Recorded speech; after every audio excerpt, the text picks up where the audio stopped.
Hey, deserving listeners, it's just me today. I want to talk about the TV show The Americans. There's this TV show called The Americans.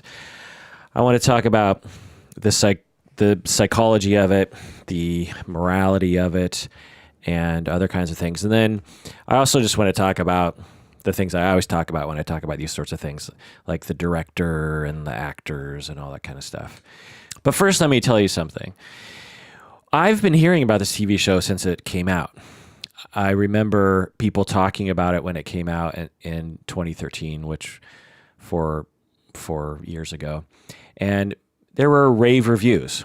But I remember people, it was a select few of people who would talk about it. It wasn't a lot of people. It wasn't like Game of Thrones where like everyone was talking about it. It was a select few of people that I respected that were saying, this is actually one of my favorite shows.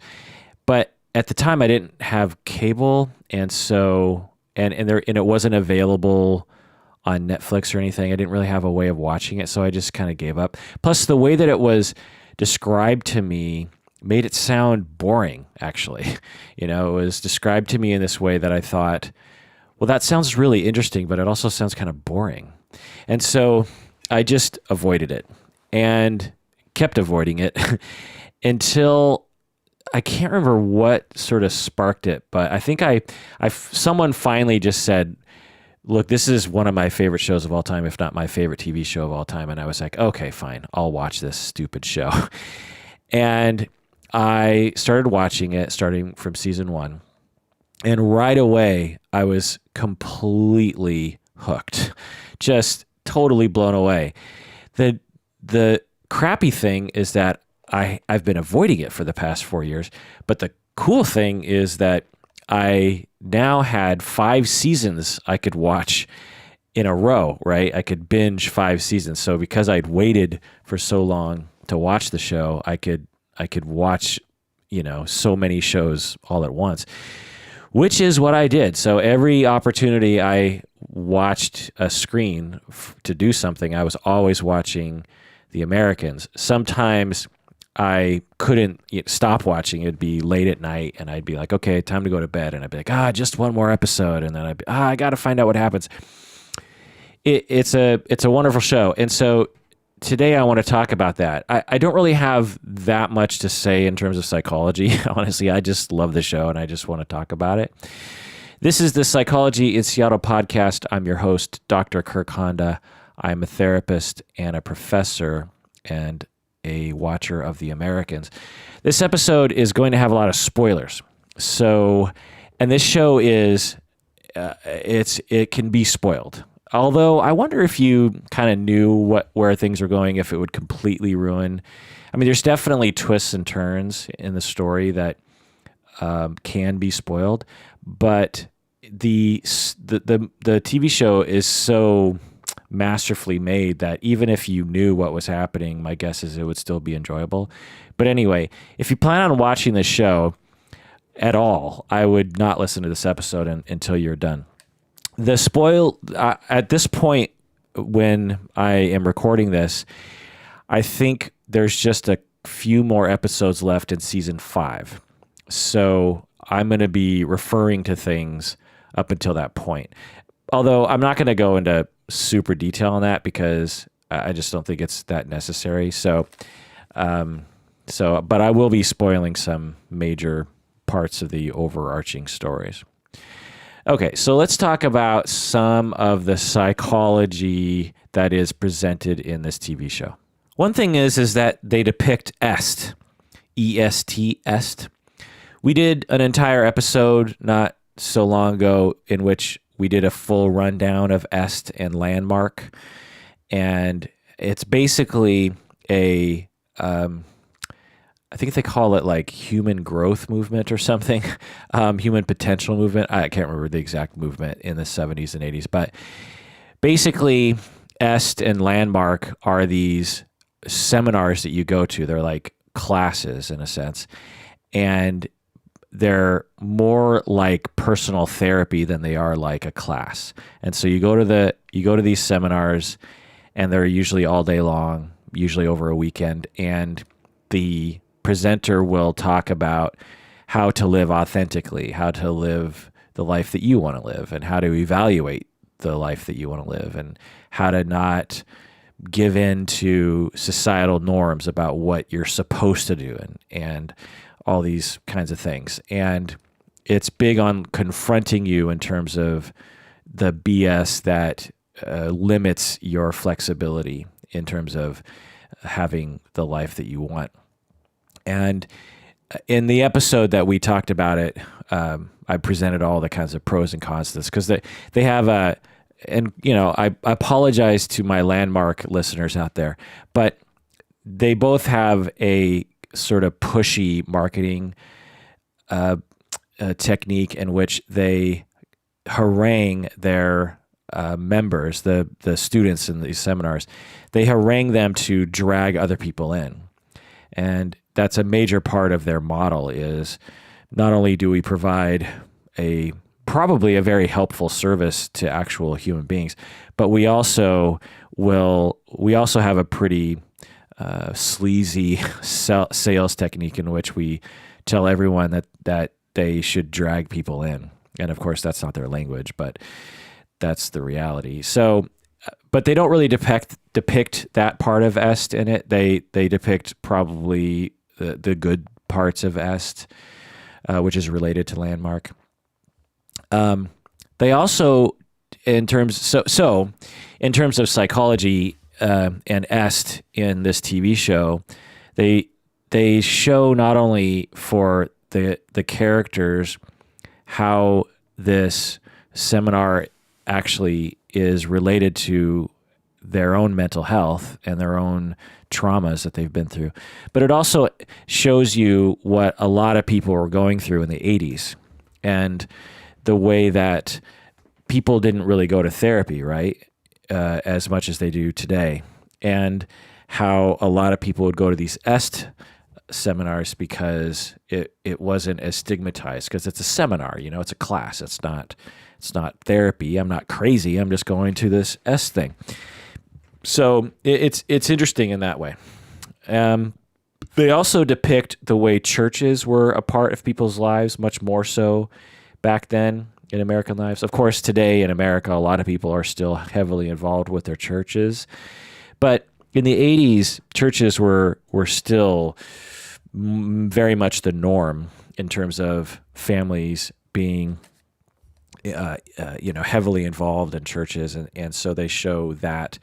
And I love this show because they show a very nuanced perspective of EST and of religion.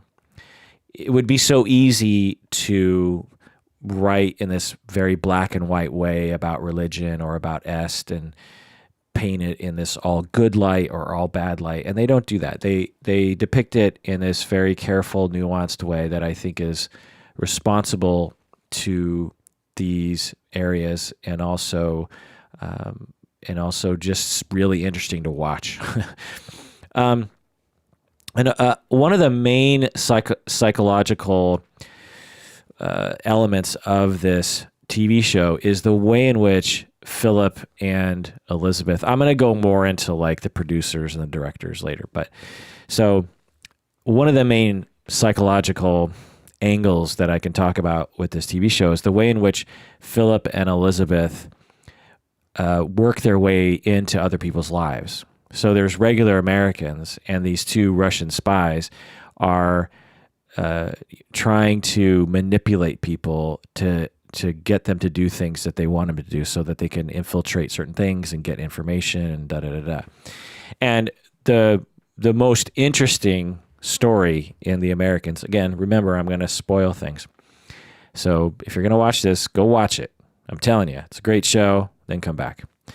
The most interesting example of this way in which these spies work their way into people's lives is the relationship between Philip and Martha. Martha is Agent Gadd's secretary at FBI. If you had told me before I watched this TV show, if you had told me, in this TV show, they're going to have a story in which an FBI employee who works in the counterintelligence office, which is the office that actually is trying to catch spies. So she works in a small office in Washington, D.C., which is focused on trying to catch spies. And if you told me that one of the Russian spies is going to manage to marry this secretary and manage to get her to bug the office, so that the spies can listen in on what they're saying, and manage to bring home files so that the spies can actually see exactly what the FBI is doing. If you told me that was a story in this TV show, I'd said, well, that's stupid. That's ridiculous. People aren't that dumb, right?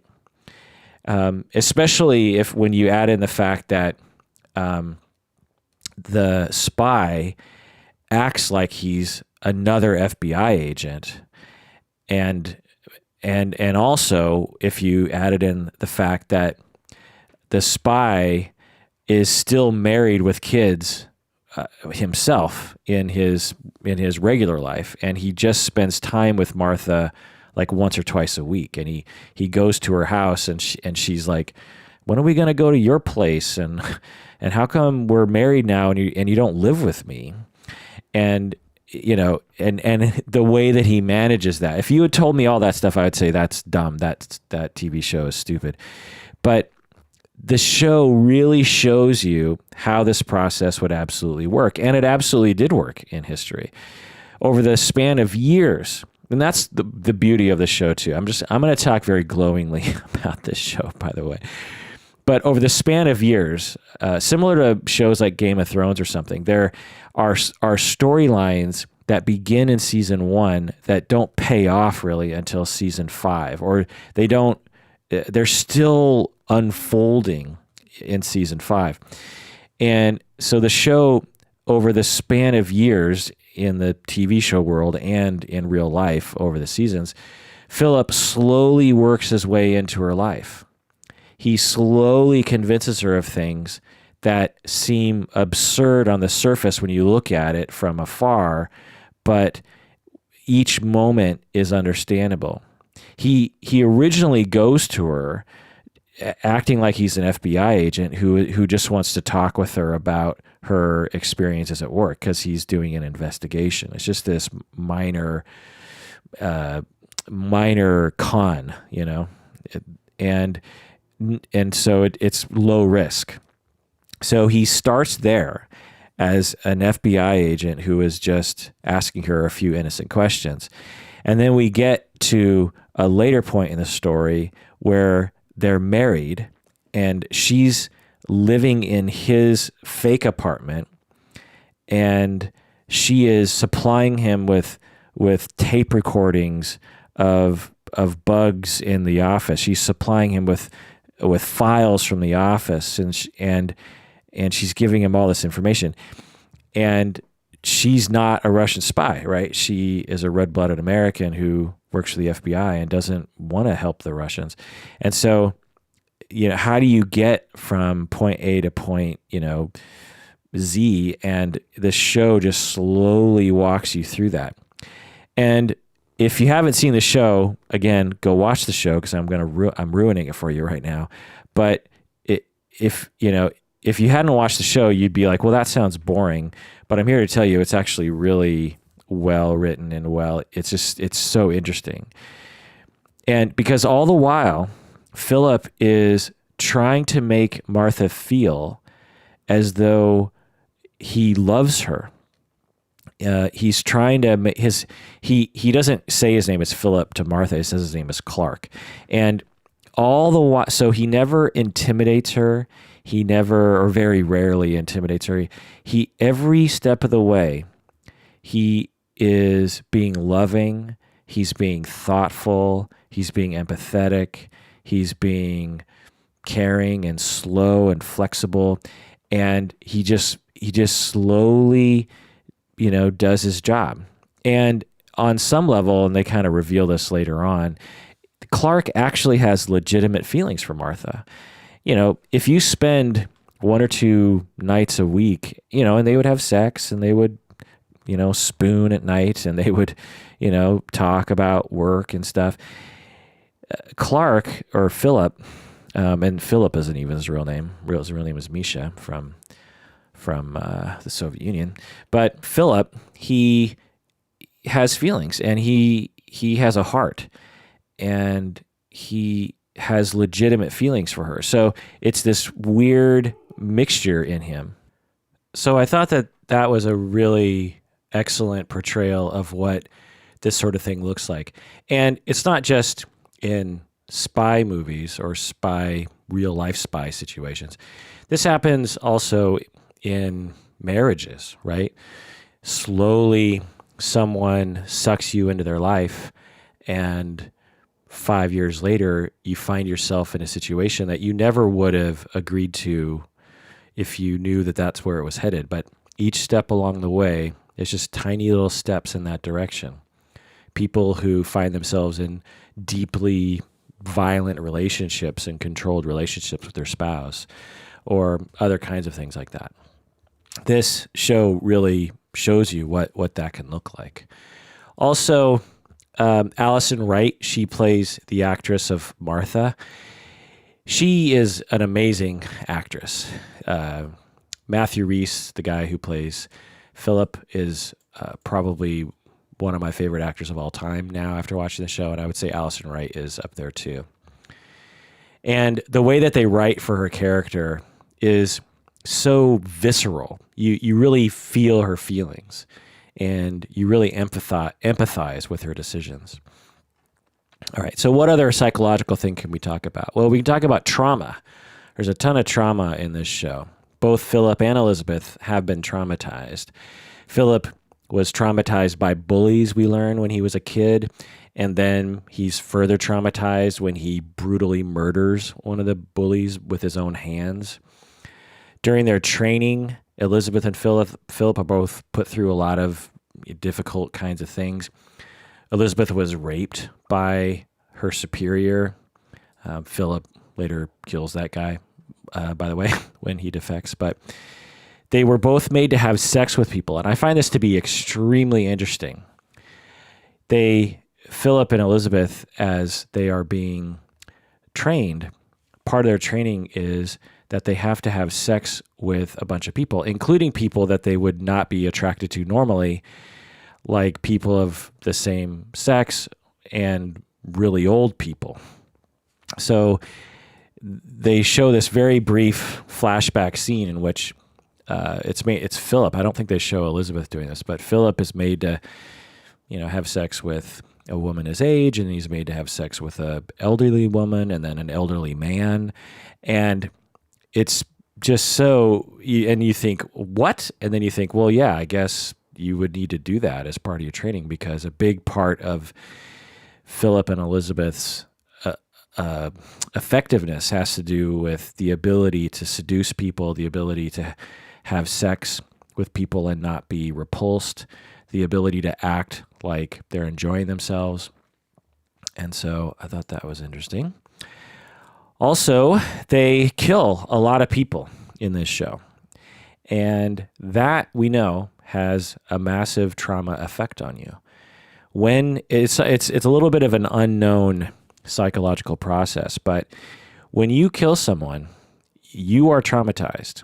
They almost never portray this in media and in stories, but when you kill someone, it is massively traumatizing to you. Now, some people recover pretty quickly from that difficulty, and some people don't. In some ways, killing someone is more traumatizing than having a friend die or even yourself being injured, because you are the one who are the perpetrator of this terrible act.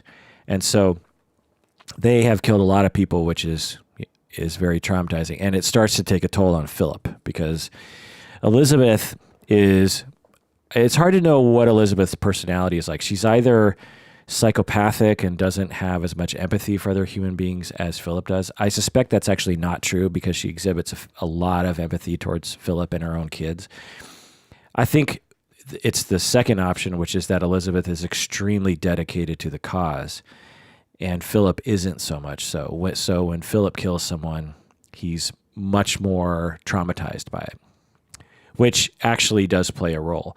If your trauma has meaning, when Elizabeth kills an innocent American, she sees that as a part of the mission, a part of a very deeply felt mission that she has that's authentic to her soul. Whereas Philip is not so sure. And so when Philip kills an innocent person, he's already ambivalent about the mission anyway. And so when he kills an innocent person, he wonders if he is in fact one of the evil people. Also, the psychology in this show, you can talk about the stuff that they had to do. Like when Philip has to pull out Elizabeth's tooth, because normally she would just go to the dentist, but she can't go to the dentist because the FBI agents have asked all the dentists in the area to report anyone who needs their jaw looked at. And so slowly her tooth is, her mouth is infected, and it's getting worse and worse over time because she's not going to the doctor for it. This scene is just so amazing. The entire scene, there's no dialogue, and it's a long scene. There's not a single word spoken in that long scene, but there's tons of emotion, and all of the drama is portrayed in the facial expressions of Philip and Elizabeth, played by Kerry Russell and Matthew Rhys. And it's just amazing. I want to actually just kind of describe this scene because it's one of my favorite scenes of all time that's ever been made. So she starts off almost getting caught by the FBI. There's this precursor scene in which she is being tailed in her car and she escapes, very luckily with a lot of help from other KGB people. But she arrives home and she's very tired. She's visibly shaken by what just happened, and she's very fatigued. It's late at night. Philip has been waiting up for her because he's been worried about her. And she opens the door. The lights are dark. The kids are probably upstairs in bed. And the national anthem is playing on the TV because it's late at night. And for you young people, you probably have no idea about this, but for people my age and older, you absolutely remember every channel would not have programming at 3 a.m. They didn't have infomercials back then. They just had static. So at like 2 a.m. or something, it depended on the channel and it depended on the era. But, say NBC, the local affiliate at 2 a.m., they would just turn off their programming and stop broadcasting and then pick it back up at 5 or 6 a.m. because they figured, why broadcast when no one's watching? And so what they would do is they would play the national anthem and they'd usually have some kind of like American, fuck yeah kind of visuals, like a bald eagle and the mountains and Washington, D.C. and I don't know, the Lincoln Memorial Monument or whatever. And so the national anthem would play and then the channel would go off. And so this national anthem is playing and it's juxtaposed these two Soviet spies, which is just so interesting to me. Philip goes up to her and is so happy to see her, but he also knows that she's been through a lot. And so he just hugs her. And again, no words. And they have this really good hug. There's a lot of really good hugs in this TV show. A lot of times in movies and TV shows, when they have hugs, they don't really do it the way people actually hug. And the way that they hug in this show is very realistic to me. And they kiss. He kisses her on the lips, and she cries out in pain. Again, no words, but she cries out because her jaw is getting worse and worse. And he just nods, almost imperceptibly. You can barely see him nodding. And she kind of looks at him with some kind of compliance, and he leads her into the basement by the hand. He gathers a bunch of tools like pliers and whatnot, and he gives her a big glass of alcohol to drink. Again, no words. He puts some towels behind her head very carefully. Everything is done very carefully. It's very like a ceremony or something. And he puts some towels behind her head so she can rest her head on something soft. She leans back, and she's starting to breathe fast. She knows what's about to happen. He's going to try to pull a tooth out of her head, and her adrenaline is starting to pump, and you can tell. He starts to put the pliers in her mouth because he's going to pull his tooth out, and it's a back molar. It's the far back molar up top. And she stops him. You can tell that she's having second thoughts about this whole thing. So he stops. He doesn't push it. He waits. He looks at her in a caring way, but he's got some intensity to it. And she thinks it over for a second, and then she lowers her hand, and Philip proceeds. He grabs the tooth in the back with the pliers and is trying to twist it to pull it out, right? He's got to dislodge it, so he's twisting like you would a ratchet or something. But the tooth isn't budging, and you can hear the metal scraping on the enamel, and it's just that dentist horrible sound, you know. And she's making noises as if she's in pain, moaning, you know, like And he breaks a portion of the tooth off, and he pulls it out, and he sighs in disappointment because he didn't get the whole tooth. He just got like part of the tooth out. She looks at him as if to ask him a question, and he looks at the portion of tooth that he has, and he shakes his head as if to communicate, "I'm sorry, we have to try this again." Again, no words. So this is all being communicated. They're definitely communicating. There's a lot of intense things happening, and there isn't a single word spoken yet. She spits out some blood in her mouth. He leans back in. She leans back. He starts to go back into her mouth with the pliers, and she stops him again, and she grabs his arm.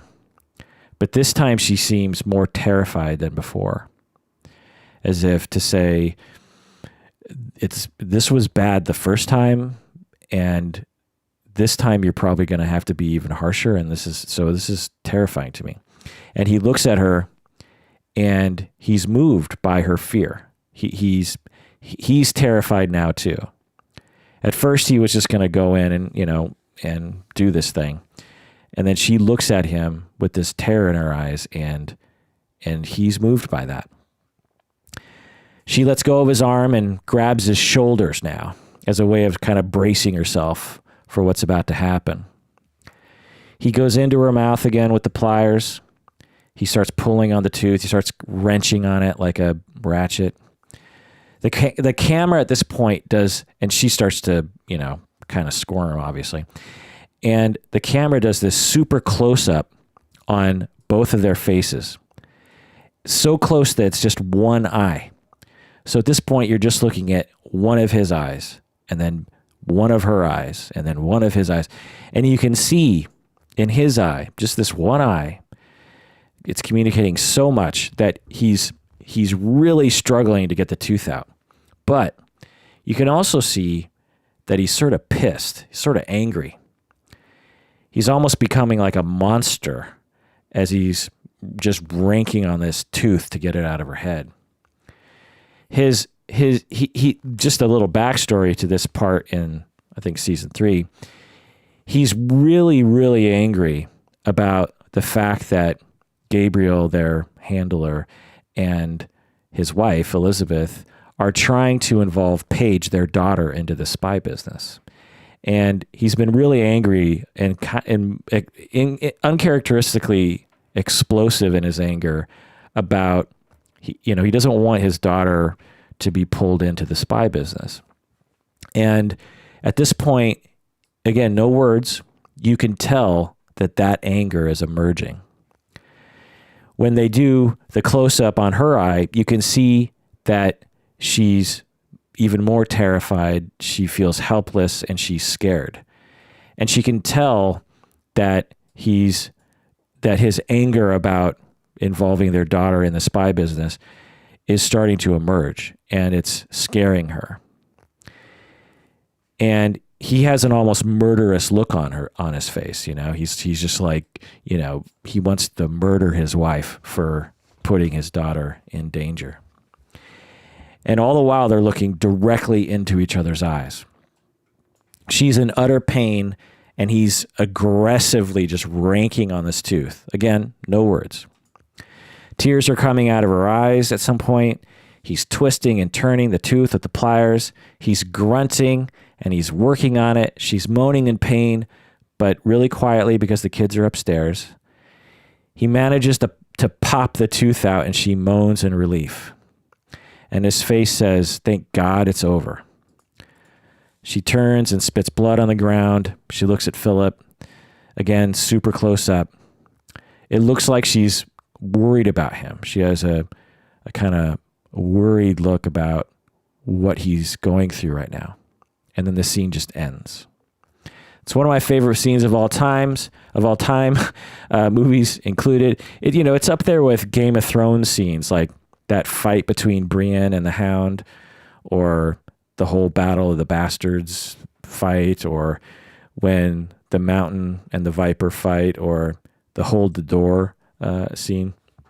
It's just, there's so much happening, and there's so much backstory that feeds into that one scene. And it's just masterful writing, directing, and acting.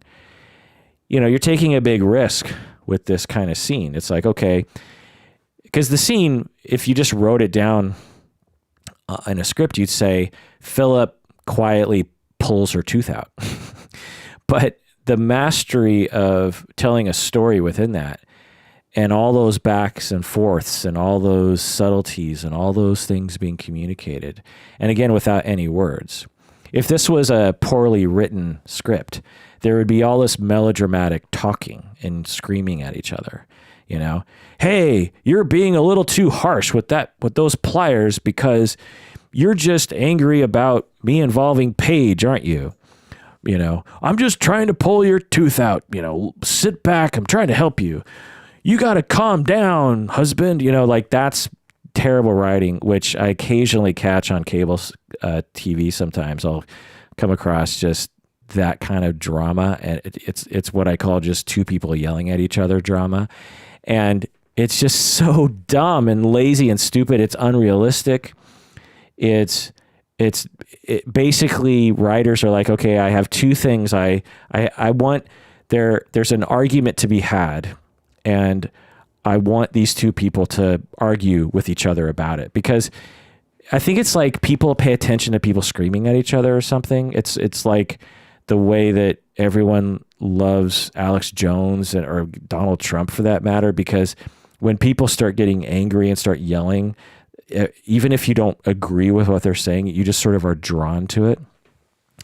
And I just find it to just be horrible. I can't watch drama like that. And in this TV show, there's almost none of that, even though there's tons of conflict, so to speak.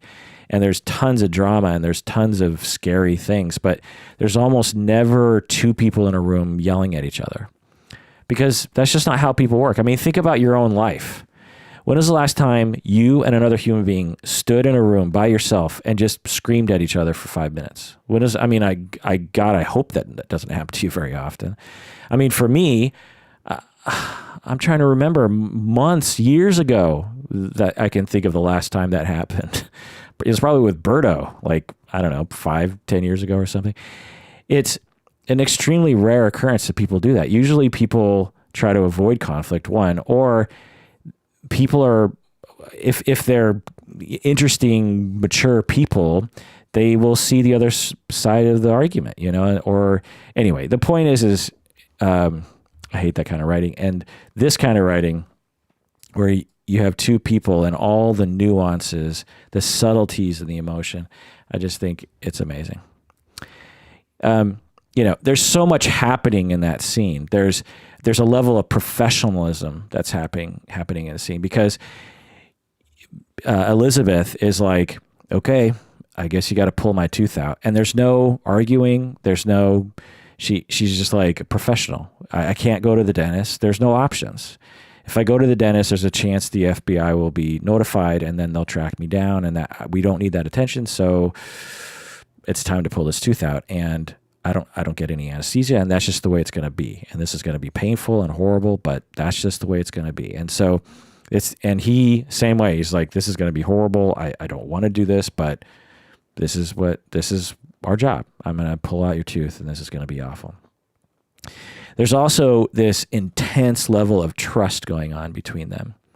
She has to trust him to pull this tooth out and to not, I don't know, ram the pliers down her throat or something. And he has to trust her that she will trust him. Because if she pushes away or something, then that could be bad. And so the extreme trust. I mean, just imagine for yourself if you had to take your spouse and without any anesthesia pull out one of their teeth. Just think of the amount of trust you'd have to have with each other. And the amount of trust that they have for each other is just so deep because they're basically a two-person army that is by themselves in the foxhole. And so that's super intense. Also, the anger involved from Philip, because he's generally not an angry guy, but he's getting more and more angry about his daughter situation, Paige, and just the rage, the monstrous rage you see from him in this moment is very interesting.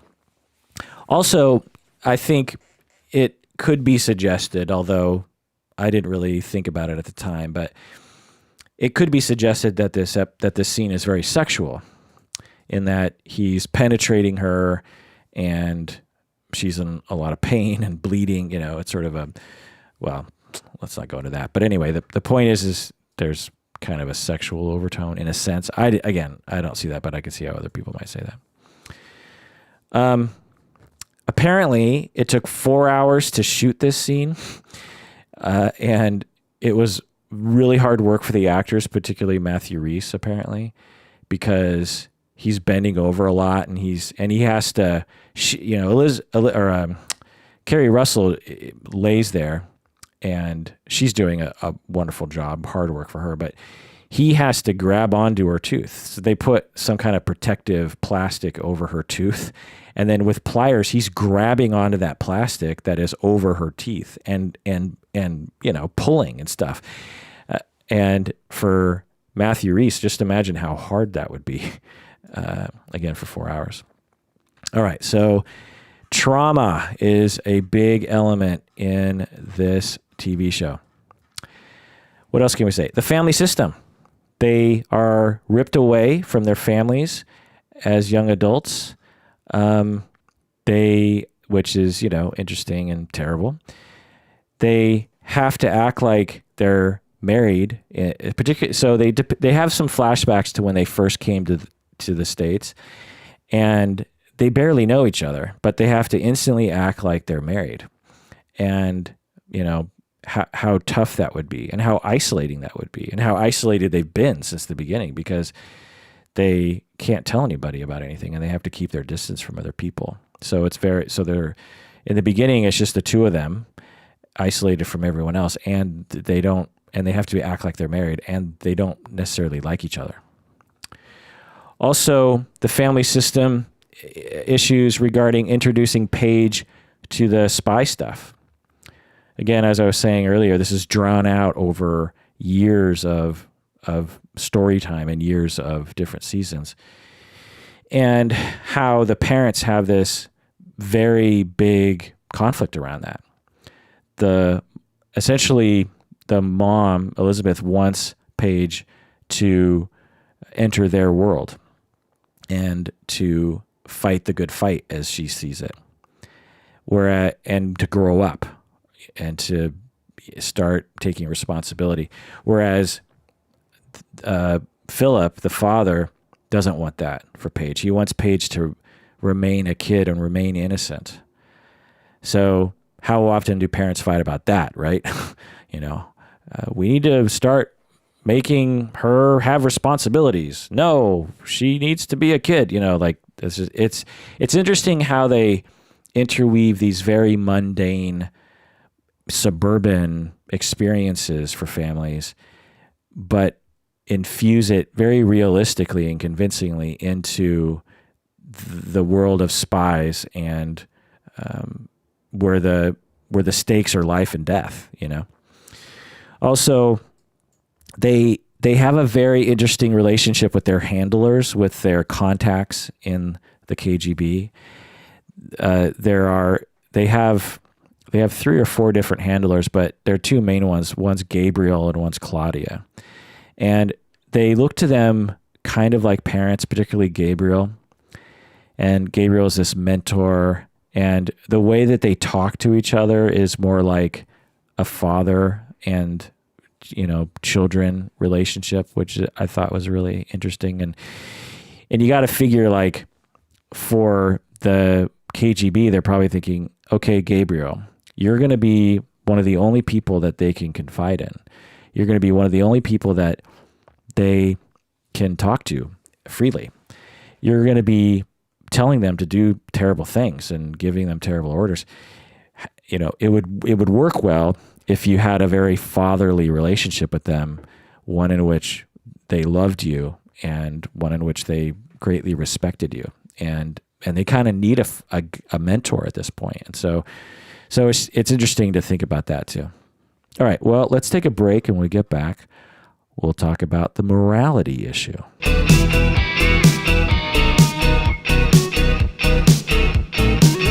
All right, we're back from the break. If you haven't become a patron yet, please do so by going to patreon.com.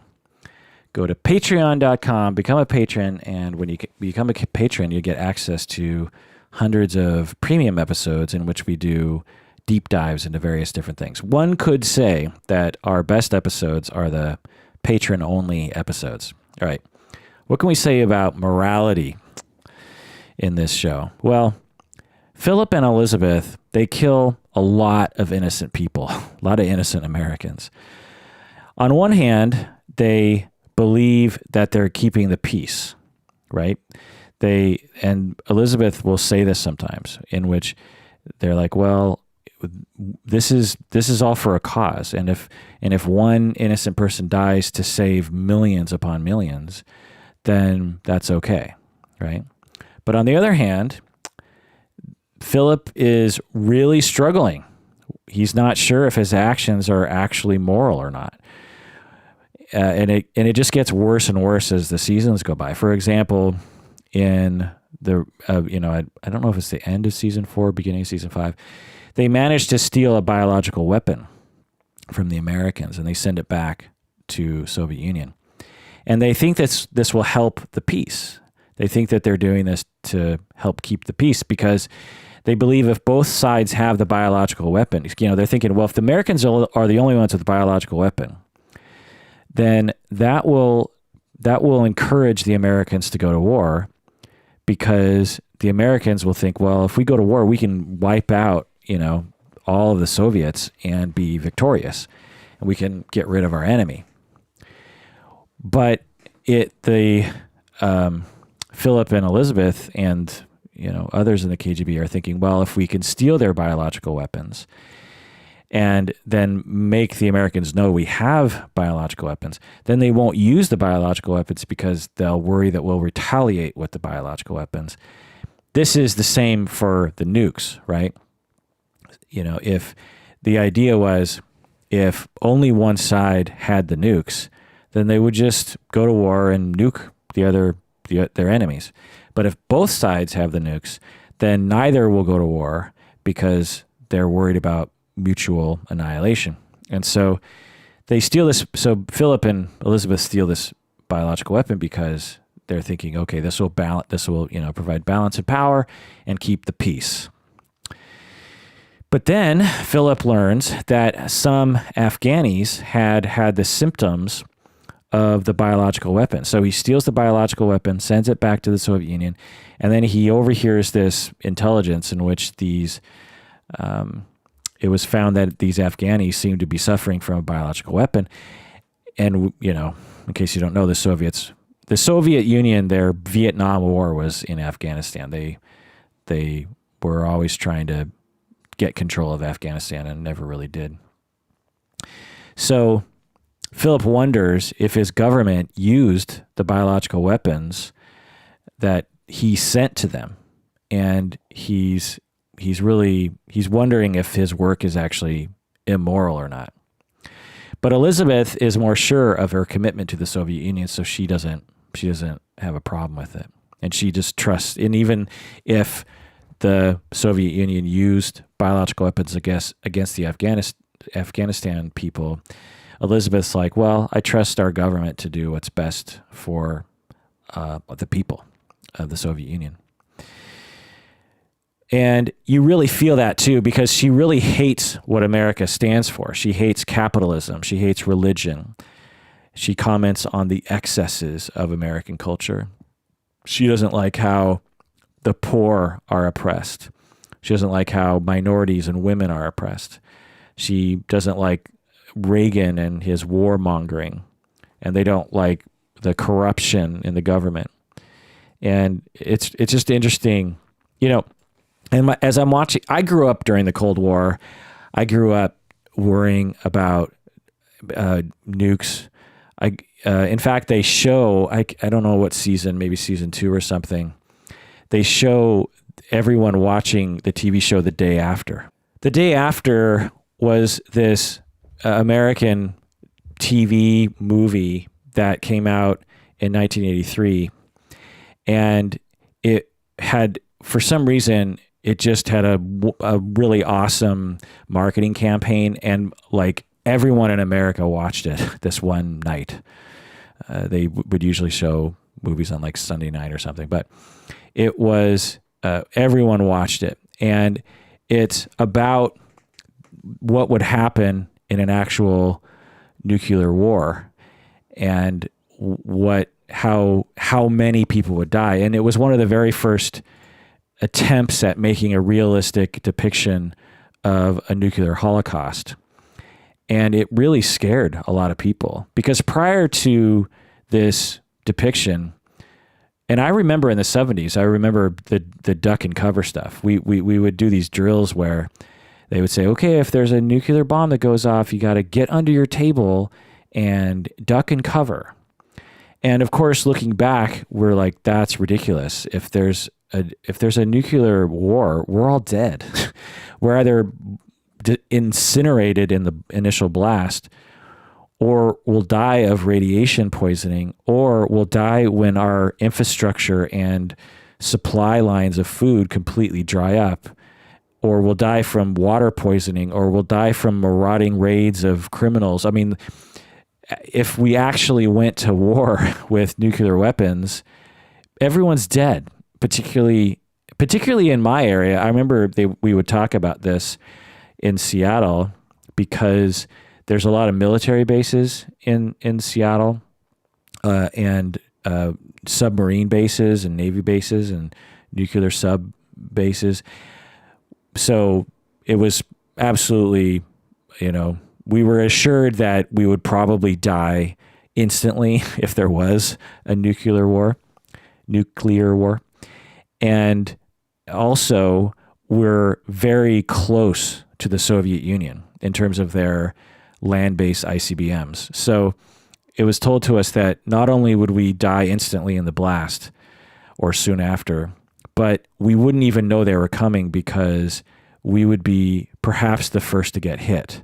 That the bombs, the warheads would go off, we would be incinerated, we wouldn't even see anything, and that would be it. And so the rest of the country would get these reports saying Seattle just blew up, and then they would see the warheads coming. I don't know how accurate that is, but I grew up thinking that, and I grew up feeling that fear extremely. Anyone from my generation knows what I'm talking about. I was 90% sure, perhaps, that was my fate, that's how I was going to die. And it wasn't just like silly propaganda from the government, or just a misunderstanding of our world. We had, I don't know, tens of thousands, I don't know, just a lot of warheads pointed directly at USSR in the form of land-based ICBMs, rockets. And then you had submarines that were just off the coast that had nukes on them. You had B-52s ready to take off from various different bases that could, blanket bomb warhead the entire, and they had nuclear subs with nukes on them. And we were at war with them. It was a Cold War, but we were absolutely at war with the Soviet Union, and they had the power with a press of a button to annihilate all of us.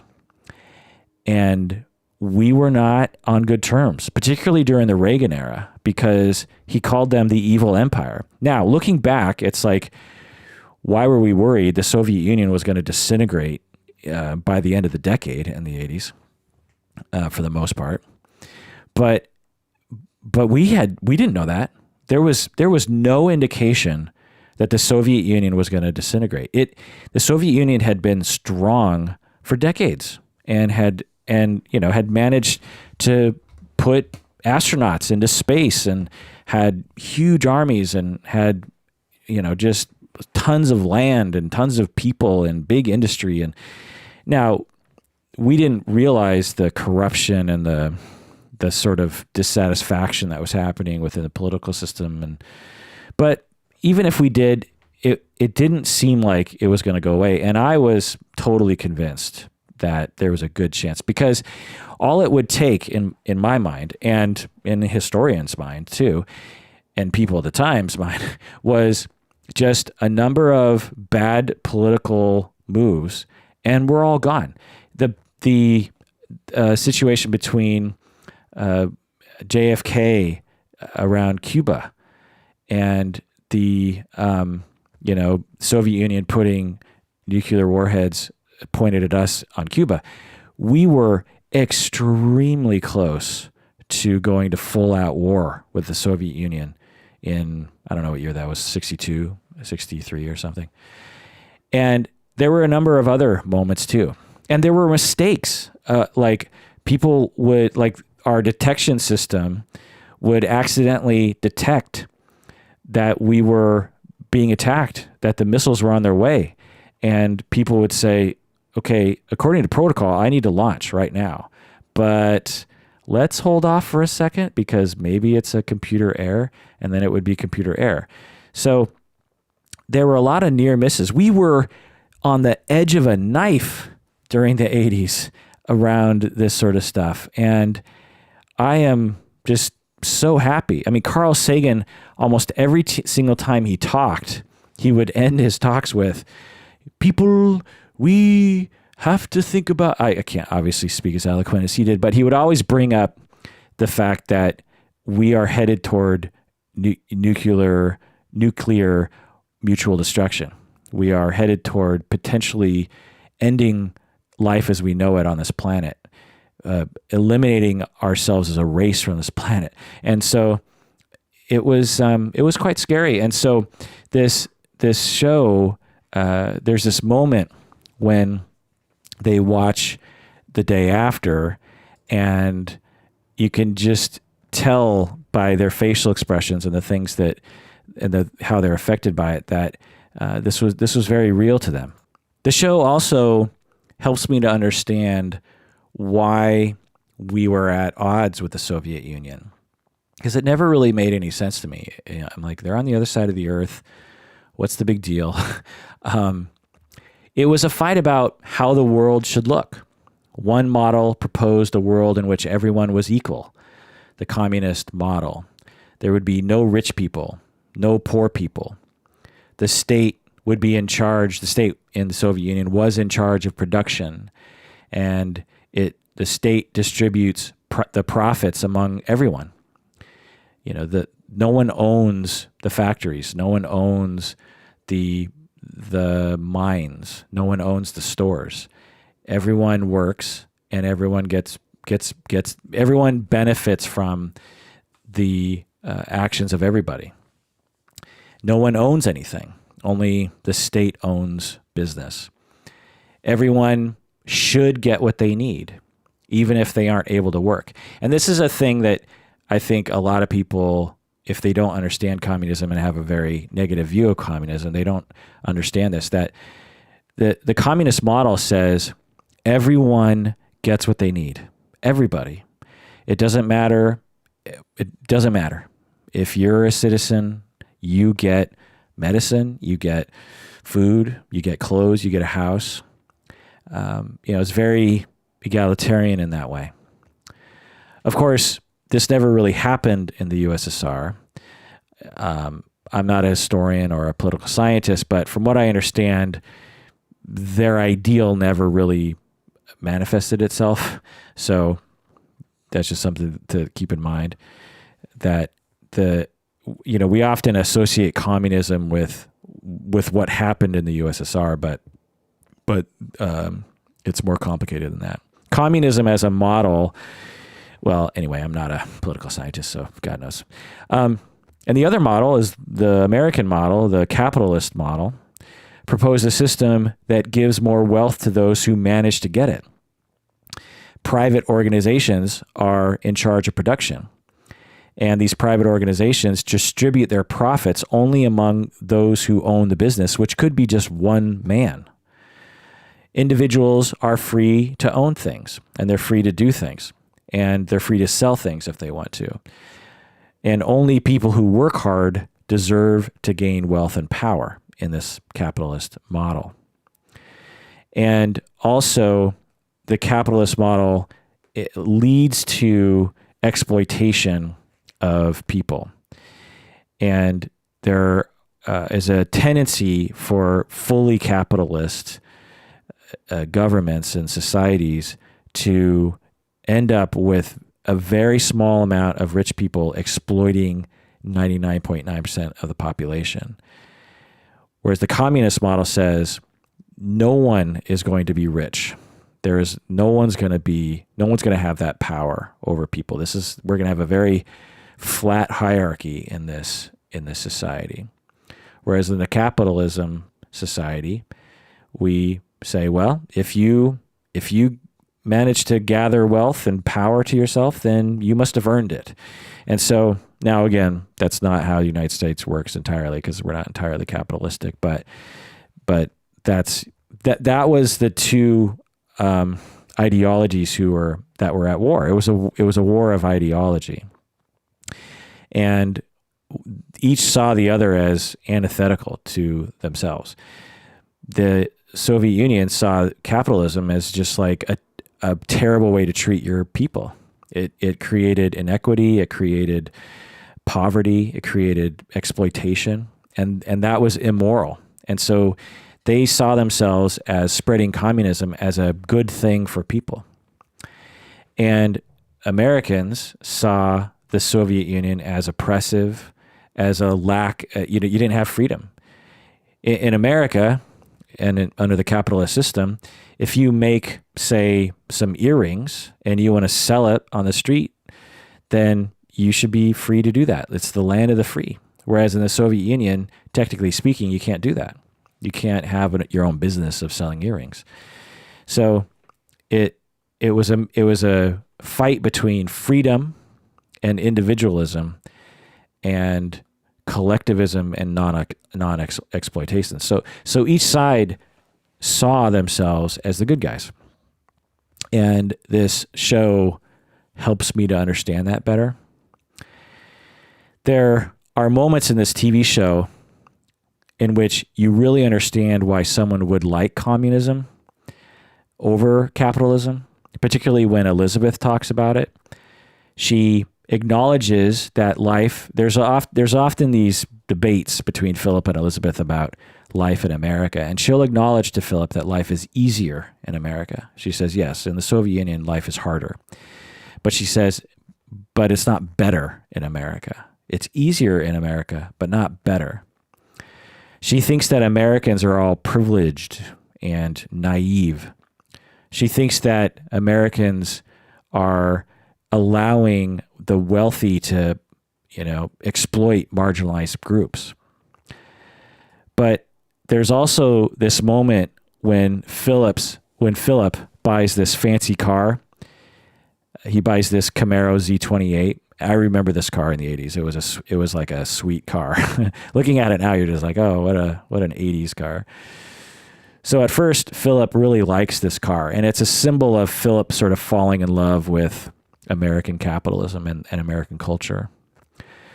But after a scene in which he's doing his job as a spy and he's reminded of why he's in America, he no longer looks at the car in the same way. And this is another genius, just tiny little moment in this TV show.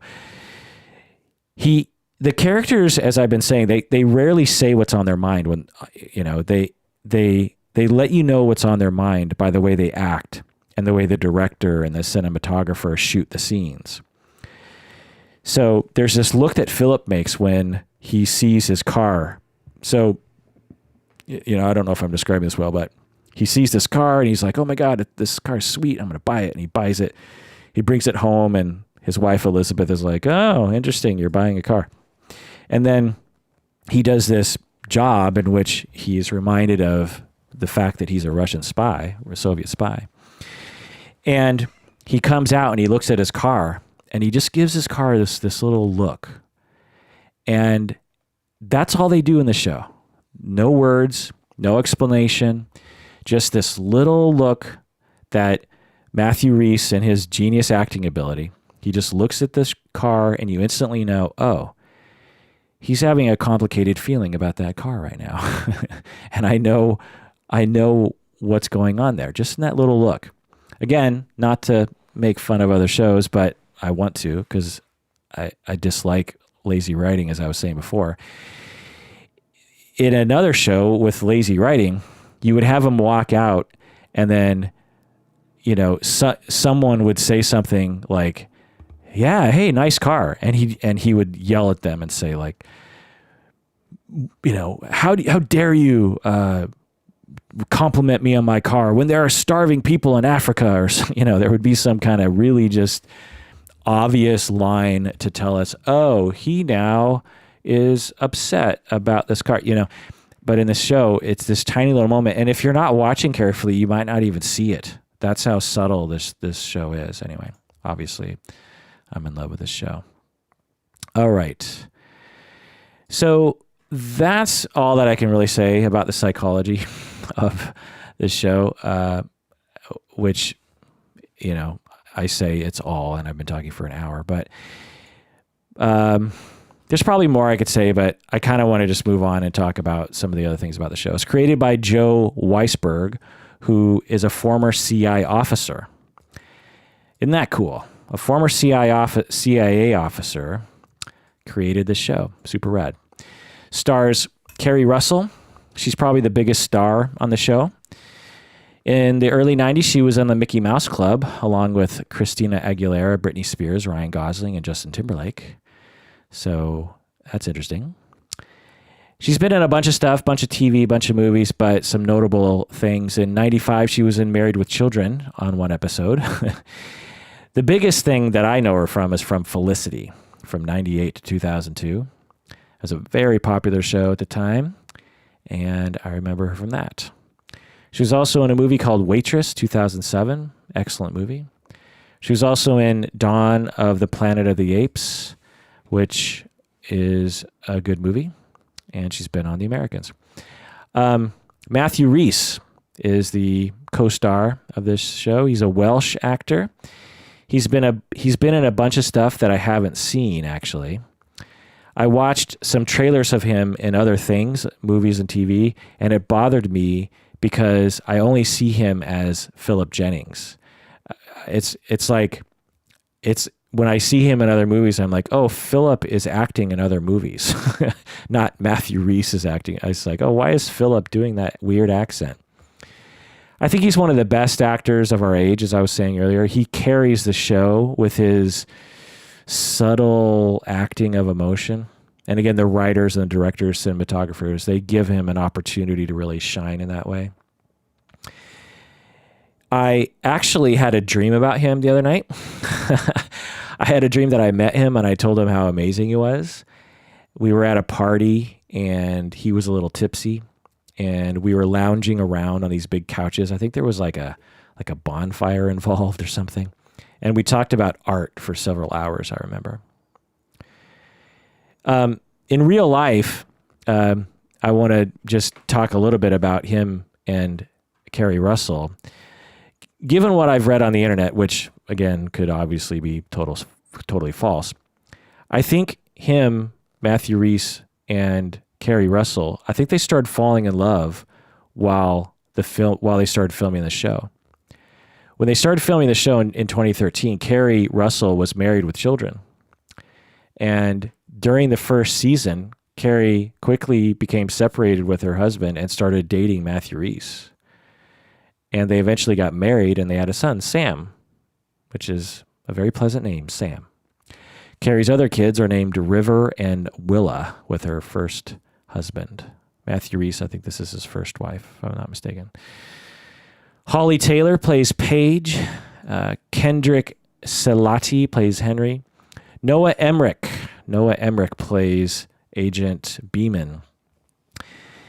In 93, he was in The Last Action Hero. In 97, he was in Copland. That's the first movie I really remember him from. Copland, excellent movie. 98, he was in The Truman Show. 2002, Wind Talkers. I barely remember that movie. 2008, Pride and Glory. 2008. Excellent movie. Edward Norton.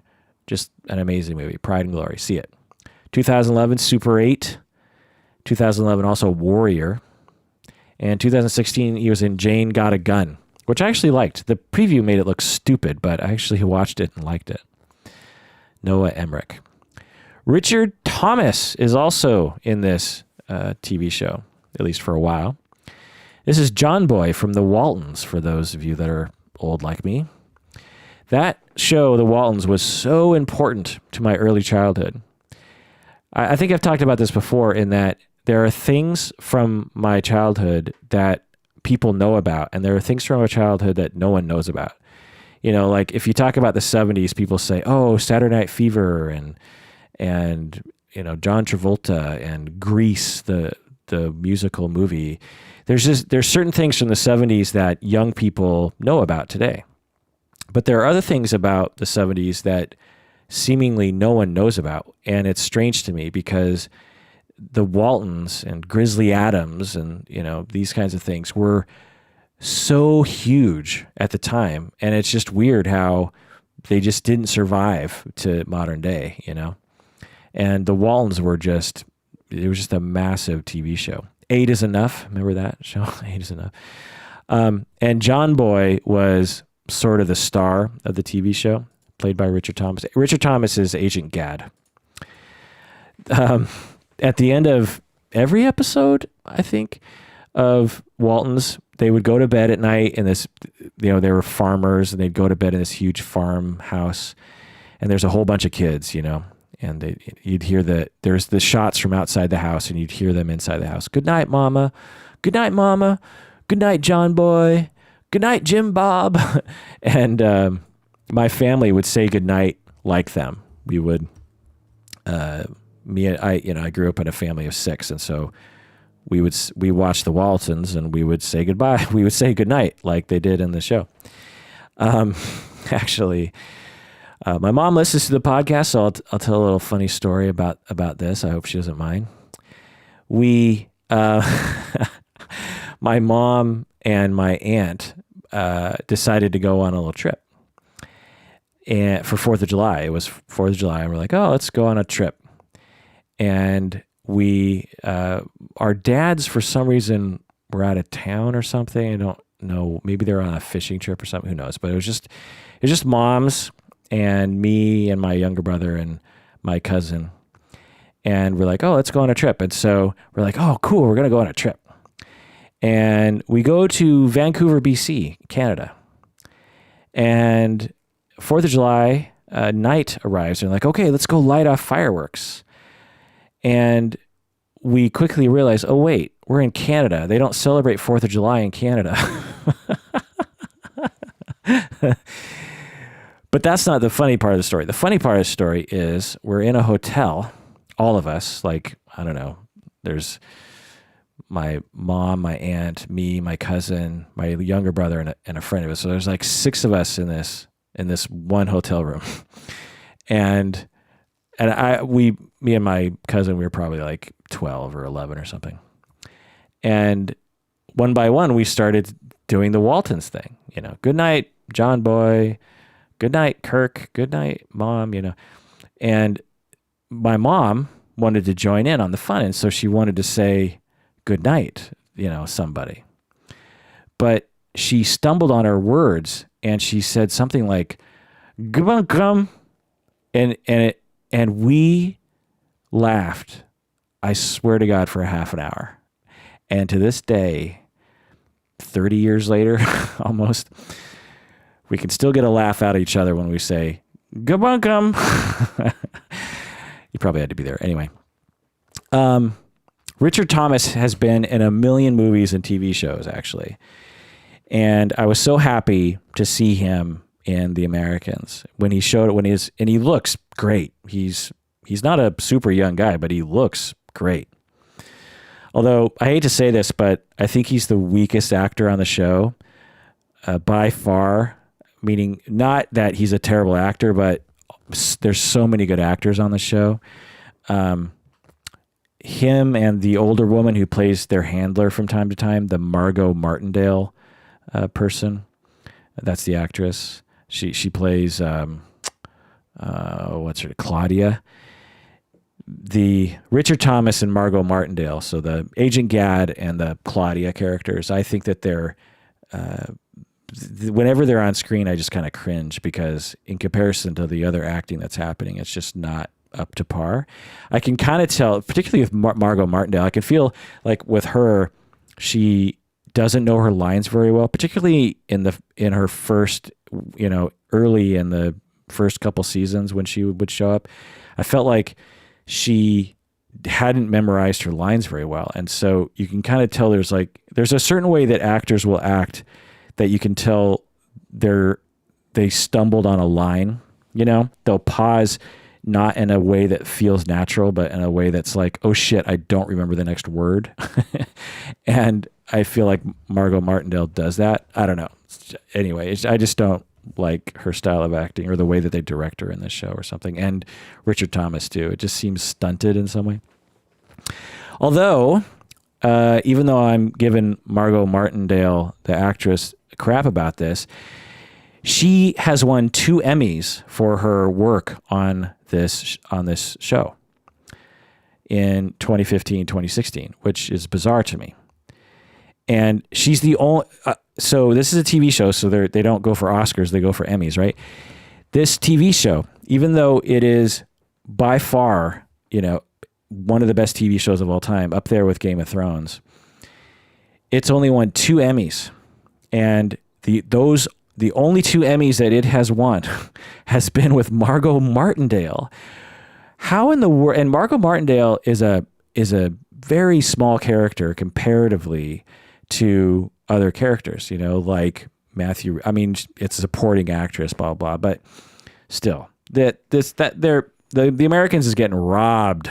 Particularly Matthew Rhys, man, that guy deserves an Emmy. Totally. I think he's only been nominated once and he lost. But anyway, I just want to go a little bit more Richard Thomas jag here, John Boy.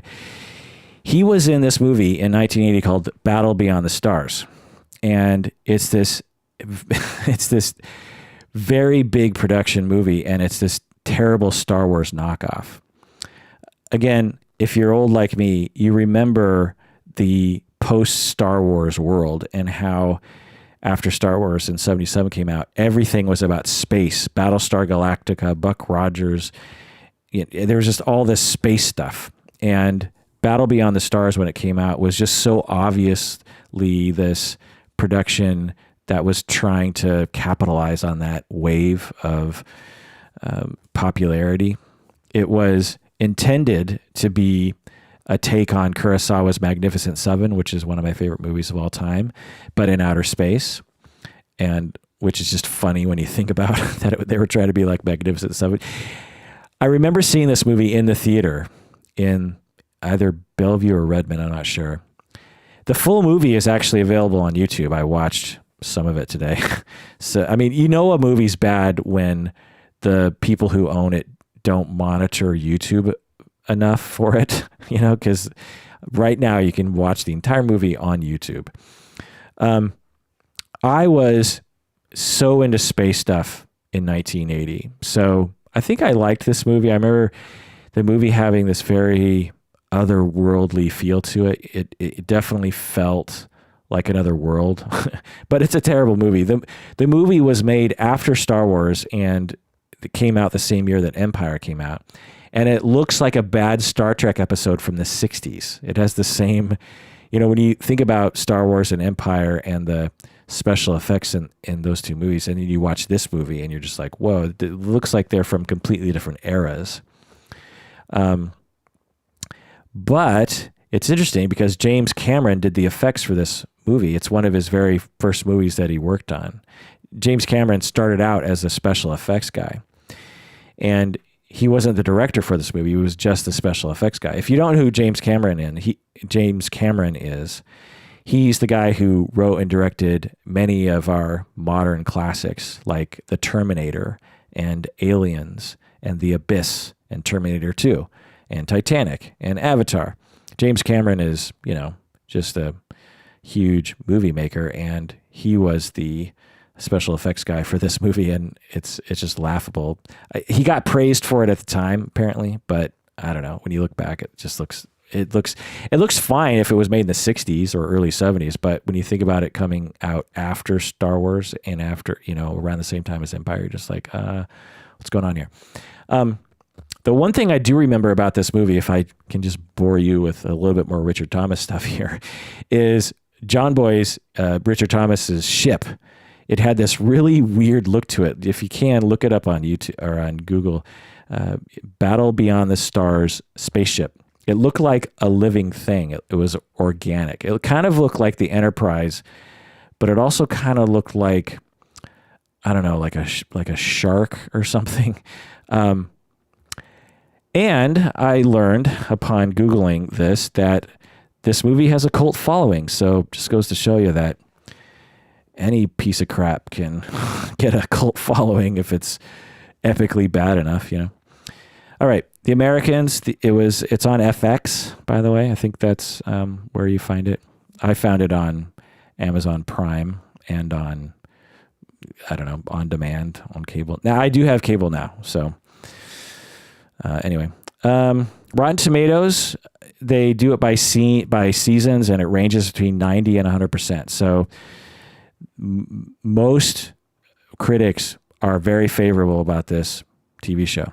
All right, well, that does it for that long, meandering, sort of pointless episode of Psychology in Seattle. If you're still listening, my God, you must either really love The Americans like me, and let me know if you do, because boy, I love this TV show. It's one thing I'm sort of bummed out about is that, I discovered this TV show just a couple months ago and have been powering through all the seasons since then. And now I'm caught up, and we're sort of at the end of season 5, and I'm totally bummed out because I can't binge on episodes. I have to wait until the next episode comes out. And then when season 5 ends, I have to wait a whole other year until season 6 comes out. I mean, geez, what kind of world are we, living in here? It's so neglectful of my entertainment needs. So you're either a big Americans fan or you've fallen asleep already, because some people listen to this podcast as a way of falling asleep because my voice lulls people into boredom and then slowly into the stages of sleep. So you might be asleep by now. Oh my God, I almost just fell over on my chair. I shouldn't lean back. That's dangerous. Okay. Well, before I kill myself, let me just end the episode. Please take care of yourself because you deserve it.